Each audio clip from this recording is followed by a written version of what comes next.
What is the thinking behind this book? What are you hoping it will achieve? I hope that this book can be both a kind of go-to source for getting information about the climate crisis and what to do next, but I also hope that it's going to be some kind of call to action, because I believe that once we have the information we need, once we fully understand the climate crisis, that we will know what to do, and then people will want to take action. And yet it paints a very bleak picture of how things are. Yeah. I mean, if you were to sum up where you think the world is in terms of climate now, what would you say? Yeah, I mean, we are approaching a precipice. There's no denying that. We are in a very urgent state right now. We have a very limited time in order to achieve very big changes to avert the worst consequences of the climate crisis. People are already suffering today, and it's going to get much worse. We are moving deeper into uncharted territory. So that's kind of where we are right now. But I don't think that, as you say, it paints up a quite bleak picture. But I think that that is what we need right now. I don't think we need to sort of soothe people and give them false hope by painting up some kind of false scenario that we can fix this without having to make any major changes. I believe that what is really hopeful right now is to tell it like it is, because we can only act if we actually understand the situation. And yet you've been telling it like it is, with real power for the last couple of years, and all the evidence suggests we're still going in the wrong direction. The report from the UN just this week suggesting that the target of 1.5 may be dead already. I mean, I don't think it's that is the fault of the climate movement. I think that right now we are in general, people are very unaware of the crisis that is happening. Even now? I mean, it's like people know that something is wrong, but they don't know really how wrong it is, and they don't know exactly what it means. We know that the planet is warming because of increased anthropogenic greenhouse gases, and that may lead to more extreme weather events in the future, but we don't really know what that means in terms of human suffering. We don't really know what that means in the long run. But the worst part is that we don't even understand that we do not understand. Of course, it's not the fault of the climate movement, the environmental movement. But I just wondered, you tear your hair out in frustration at how you have been talking very vocally across a global stage for a number of years now. Yeah. And yet the statistics show this move in the wrong direction. Yeah. Of course, it's... I mean, I'm only 19, and I already feel like a broken record, repeating the same message over and over again. But that's unfortunately is the role of activists, to continue saying the same things over and over again until people listen, until what we are actually saying is being taken into account, into full consideration. Even if it's very uncomfortable, and of course it might feel like it's hopeless sometimes, but we have to keep going either way, because giving up is simply not an option. I mean, one of the depressing things is that timeline, you know, that none of this is new. It talks about pledges made long before you were born, back in 1992. Pledges unmet, endless conferences, COPs, more new pledges, more unmet pledges. How do you keep hope? I think that hope is a verb. I think that hope is something you do and that you need to earn. I don't think that hope is something that we should expect being given to us passively by not doing anything. It seems like people are so obsessed with asking, is there hope, because otherwise we won't be able to do anything, when it's exactly the opposite. When we actually do something, we will create the hope that we need. I mean, you look at, say, COP, you know, we're a week away from the next COP climate crisis conference in Egypt. Last year, the one that was hosted here, you called it the Global North Greenwashing Festival. You know, the fact that it's finally being held on the African continent, where they are arguably facing the direct consequences of climate change right now, sometimes in the most terrible way. Do you think the fact they're hosting in Egypt means that it will be a better conference, means it will achieve more? I mean, there are many layers to that. Of course, it could be a way for example, the issues of loss and damage funding to get more attention. But also we have to remember that Egypt is a nation which violates many of the basic human rights, and they have political prisoners, etc. So there are many layers to that. Last year, as I say, we hosted COP here. We made a huge thing about it politically. You know, there was an awful lot of coverage about it. This year, our new Prime Minister has just said he won't be going. What do you make of that? I mean, of course, that's individual decisions like that. I'm sure they have a reason. I mean, I don't think we should be focusing too much on individual events like this. But of course, when we see a pattern that the most powerful people in the world don't seem to prioritize the climate crisis as much as they should, of course, that's a sign that they have other things they want to do. I mean, the messaging is important, isn't it? It is, it is. And on that messaging, the former Prime Minister, Boris Johnson, says he is going. So we have the current Prime Minister saying he won't be going. Yeah. And the former Prime Minister saying, well, I will, you know, this is really important to me. He's a huge figure, attracts a lot of attention. Yeah. Is that valuable? Is that a positive thing? Is he making the right decision compared to Prime Minister Sunak? I mean, I don't know. As I said, individual events and decisions like these are maybe irrelevant in the full picture, but we also must remember that as it is now, the COPs will not really lead to any massive changes. They are not really designed to lead to any big changes. I mean, last year, the fossil fuel lobby had more representatives than any other nation, so that kind of shows how serious we are taking this. So just going to COP is maybe not enough to show that I'm paying attention to this. And yet, in a way, I suppose COP is the only sort of governmental show in town, if you like. It's an important event to mobilize around. We're talking about the individuals.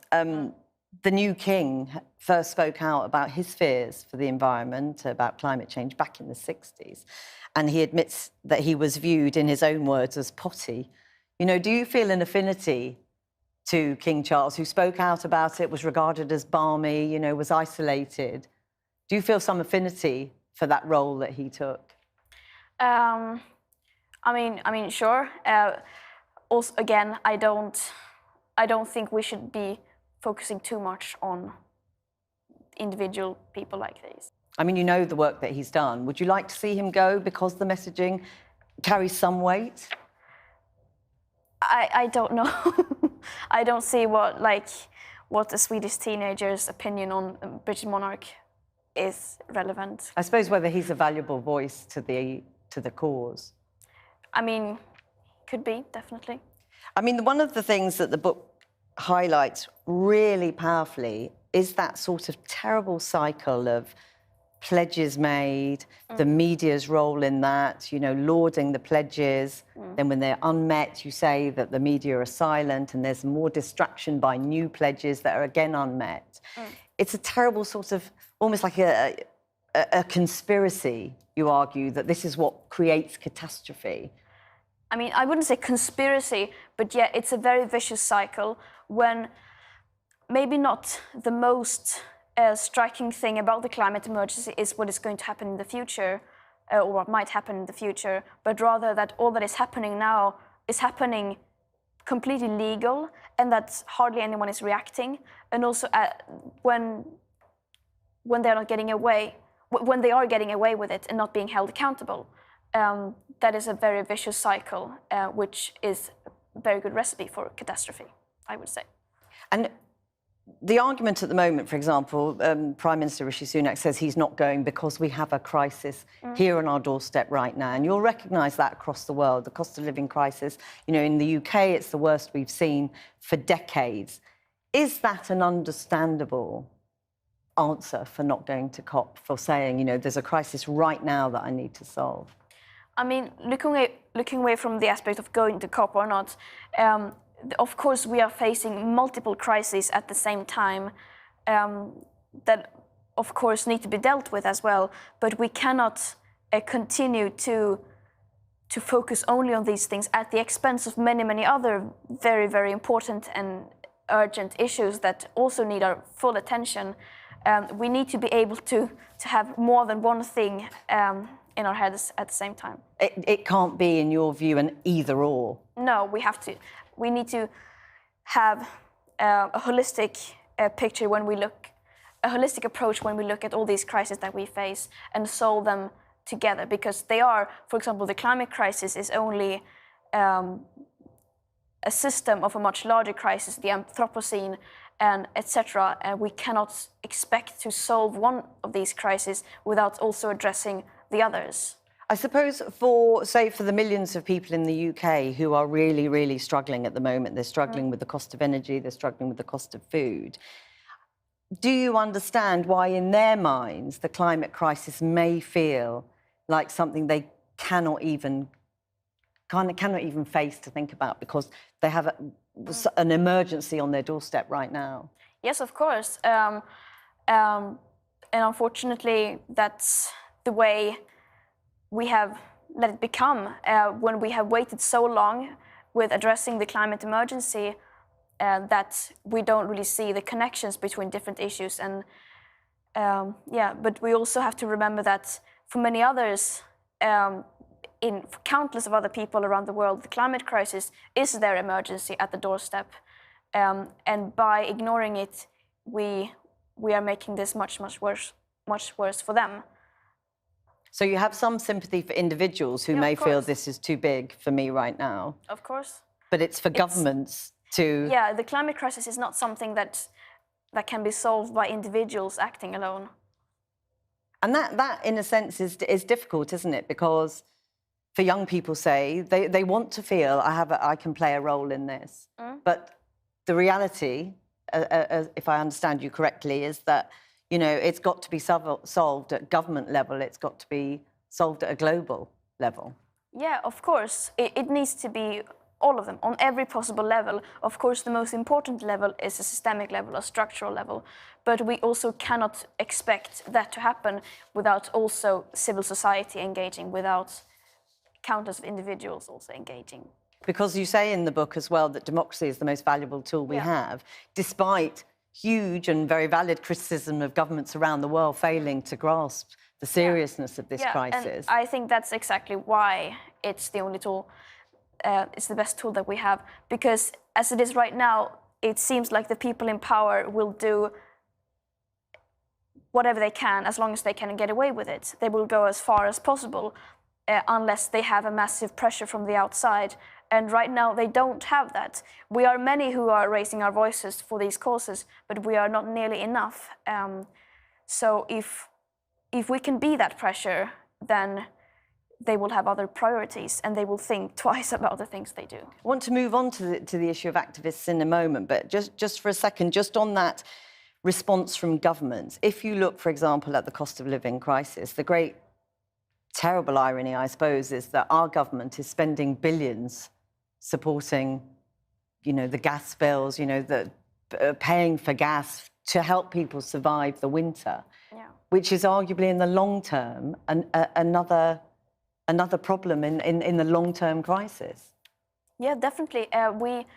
We cannot expect we cannot expect us to solve the problems we have now by throwing the future under the bus completely. We need to think holistically and long term and have solutions that work for both of these crises. I mean, I know you're not a politician, but in terms of the energy crisis now, do you accept that, for example, helping support people pay their energy bills is just the necessary evil at this moment? Or is there other things that you think in the short term the government could do? As you say, I'm not a politician and I'm not from the UK, so I think that is something that should be dealt with here. But of course, as I said before, when we talk about these issues, we need to think long term, because continued investments in this would either, long term, become stranded assets or will lock in a level of warming that we will not be able to adapt to. And then the consequences that we will have to deal with later on will probably be much worse than what we are suffering now. And that idea in the book of, these problems baking in more serious issues down the line. Yeah. And just in terms of the energy crisis that we see partly because of the war in Ukraine, there's a terrible irony there as well in terms of it has taken away climate from the top of the news agenda, but at the same time, it has put real focus on our dependency on oil and particularly gas, and actually may bring about some change in the long term. Yeah, I mean, it's of course a horrible tragedy has brought about unspeakable sufferings, but it does really show the dangers of being completely dependent on fossil fuels in these kind of situations. But it has put a real focus on that perhaps exactly. all the campaigning and the arguing, it shows that governments will listen if they are forced to face a particular crisis or an emergency. Yeah, I mean, that's also what we saw with the corona pandemic. Yeah, if there is an emergency and that is being treated as an emergency, we can act, and yeah. I mean, the COVID pandemic is a very, very good example, isn't it? You know, governments across the world brought in emergency measures, whether they were popular or not, because they say we have no choice. Yeah. Do you think they could approach the environment crisis in the same way? I mean, of course, it's difficult to compare because they require such different measures, but I think that with the same level of urgency, we need to face all these crises that we face now. You talk in the book about the role of the media. We've touched on it a little bit, you know, the idea that, you know, they don't push hard enough when these pledges are unmet. They laud and celebrate when pledges are made, given that we know the history of pledges can be meaningless, ultimately. In the interests of balance, you know, we often see perhaps people who question the science, climate deniers, you know, this both-sidisms. How damaging do you think that is? I think it's very damaging. I do think that it's getting a bit better, but we are still very, very far away from where we need to be. I mean, before it used to be people who say that climate change is real versus, I mean, straight-on climate change deniers. And now it's more like the future of the planet versus economic growth very often. For example, this mine will be built here. It will wipe out the ecosystems. It will cause damage to many things that will not be replaceable, and etc. etc. Versus it will create 100 new jobs, and then we have to prioritize. We have to choose like which side we agree with, rather than it should be both at the same time. We can have jobs and care for the planet at the same time, and that I think that's very damaging when these sides are being put against each other. And do you think then that there's an argument that, as you say, it's a more nuanced debate now? It's less climate denial against, you know, the climate science is factual. But do you think this idea of giving both sides airtime is wrong? I mean, what do you mean both sides? So it's a more nuanced argument now. You don't necessarily have out-and-out climate deniers, but this binary that they put forward very often is, well, we either go for a green future. Do you mean like either scientists or lobbyists? Yeah, or the argument about jobs, for example. Yeah. You know, well, we need this mine because it will create jobs. I think that when we need to approach everything with having all the things that we have now in mind, that we cannot think only jobs versus climate, planet, future of humanity, or whatever you may call it. I think that we need to have a more nuanced picture, as you say, and say that we can have all these things, but not at the expense of... So it's not about banning those voices, but perhaps arguing the case better, or... Yeah, and not letting lobbyists have as much airtime as they have now, who only represent financial interests. When we were talking about democracy earlier on, you talked about the importance of activists, and you say, you know, we need billions of climate activists. Are they out there, or is the reality that there are too many of us, as you say in the book, that don't want to give up the comfort of overconsumption? Are we too fundamentally selfish? I would say that there are billions of potential activists out there, climate activists, and the need for climate activists will not reduce in the future. It will only become more and more dire. I think if we treat the climate crisis in the right way, as we should, if we treat it like an emergency, people will understand that what we are experiencing now is something that requires us to take action. It's not something that we can continue to postpone, delay, or distract from, but that we are needed right here, right now. And also, if other people around us take action, that will also have snowball effects on us and affect us, as many scientists write in the book, that social norms can change, and when some people decide to take action, many others will follow. And the type of action matters, presumably. As you say in the book, you say, you know, non-violent, peaceful demonstrations, civil disobedience that doesn't risk the safety of others.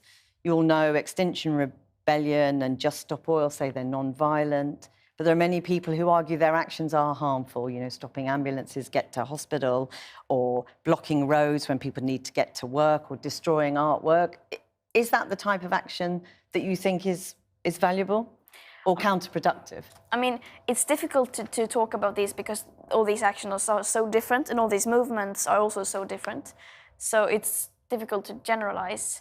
But I mean, overall, I think that people are becoming very, very desperate, and that's something that we should have been expecting. And since we have never faced anything like this before, people are going to try out many, many different methods. And since nothing else has been working, they will try new things. Yeah.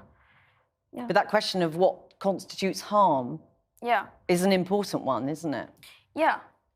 And I mean, harm as in endangering another individual, or harm as in causing some disturbance or like minor disruptions, it's of course a very big scale. So stopping an ambulance get to hospital would be at one end of the scale, perhaps. And that's of course something that we cannot be doing because we cannot harm other people. But stopping people to get to work, if you hold up a van driver, he may lose several hours' money. That's a harm. Yeah. But would that be acceptable? It depends. I cannot speak And gluing yourself to artwork, a valuable, valid way of activism to draw attention to the cause? That's not. I mean, it's not up for me to say, because the climate crisis is very broad, and it's not like one person has the right to say that you're doing the wrong thing and so on. Yeah, but I do also think that we need to realize what kind of privilege we have when the only way or not the only way, but the most significant way we are approached to the climate and to the climate emergency is by someone blocking a road. That level of disruption compared to what people in other parts of the world... compared to lost houses, lost lives and livelihoods. I just wonder, you know, recently it's sort of fed into this political narrative. I don't know whether you saw it, you know, that suggests it's all tofu-eating woke nonsense of the privileged. Does that worry you at all, or what do you think about that sort of characterization of people fighting for the climate? I mean, there's some kind of misconception that it's only privileged people who can afford to care about the climate. And that's a very westernized picture. When we look at the global scale, most people living on the front lines, I mean, most people who are affected by the climate crisis, and many of the people who are leading the fight against it are the ones actually living on the front lines.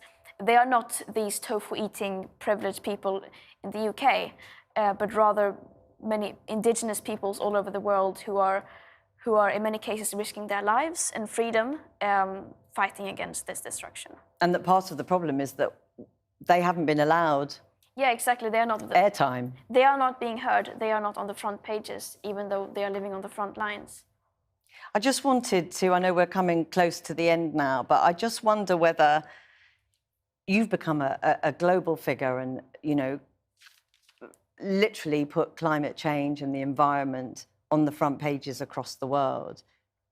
But I wonder, has it come at a cost? I mean, none of it can be easy. The front pages may be fine, but you've had to put up with horrible trolling, death threats to your family, as I understand it. I mean, do you ever think this is taking too much out of me?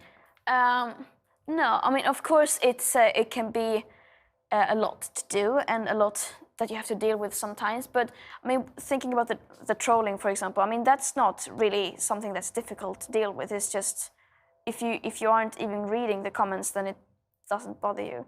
But I do think that the positive effects of this much more outweigh the negative effects, because it gives me, as I said, hope is something that you need to do, and doing something makes me feel at least hopeful in one way.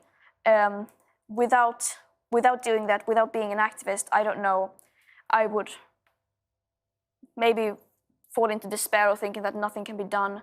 But now when I'm actually taking action, it feels like we can do something about it. It feels meaningful. You talked in the past about it giving you purpose. Yeah, definitely. Because I think that today we don't really have enough purpose in our lives, at least speaking from many people I know. It's like we are running around in this endless hamster wheel, trying to fulfill the expectations of others, and trying to, whatever it may be, make money or gain followers on social media or so on, and that doesn't really mean anything. But when you have something to fight for, something that actually means something, it gives you a purpose. And the fact is, as you say very starkly in the book, that you can keep fighting and still have to live with the disappointment of things maybe not moving in the right direction, certainly not quickly enough. Yeah. But there aren't days where you wake up and think, do you know what, I should just do something else, or I should focus more on me, or... No, I mean, I do other things as well, of course. But I mean, we have to remember that this is a marathon and not a sprint. I kind of knew when I got into this that this is something that we're going to have to do for a long time, because things that we are advocating, like major transformational system changes, are not going to happen overnight. And just in terms of that, you know, you're in it for the long haul. What happens next? Do you have to change the way you're, you know, what you do, or, you know, if you're looking back and thinking, you know, we're not getting the change quick enough, do you change the way you operate? Maybe. How? I mean, for example, writing this book is a change, because we've talked about we need a system change, and we have referred to these things, but at least I haven't been given enough time to actually explain what we mean and giving voice to those who actually have important things to say about this. But here is an opportunity to actually explain it in a more thoroughly way. And I see it as a form of activism, because whatever platform I have, I use it in order to bring attention to the climate crisis and so on. So this is one way of doing that. And you've explained what you feel about hope, that question that you're asked all the time. I wonder, do you still have faith in humanity, in people? I mean, not everyone, but I think having spent so much time in the climate movement, meeting so many incredible people from all over the world, fighting for the same cause, that makes me feel hopeful that people can act. There are so many people who are willing to fight for this, and that gives me hope. That when enough people come together, we can achieve almost anything. And also, I hope that there might be positive tipping points. We talk often about these negative tipping points, but I think that there are social tipping points, for example, that we might already have crossed. We don't know. We can't really predict anything like that. And so you have hope. What brings you joy, finally? What brings me joy is to of course see results of what we're doing, but joy also just much joy in other activists, and the community that we have, which is I'm very proud of that we have created. I'm proud of what you've done so far. Not over yet, but... Yeah. I mean, In that way, yes, but I don't really measure those things in being proud of or not. When it comes to activism, it's more like this is a moral duty. I am privileged enough to have the possibility of doing something, and therefore I need to do something for as long as I can, as much as I can. So it's yeah. Greta Thunberg, thank you so much for talking to us today. We appreciate Thank you. it. Thank you too.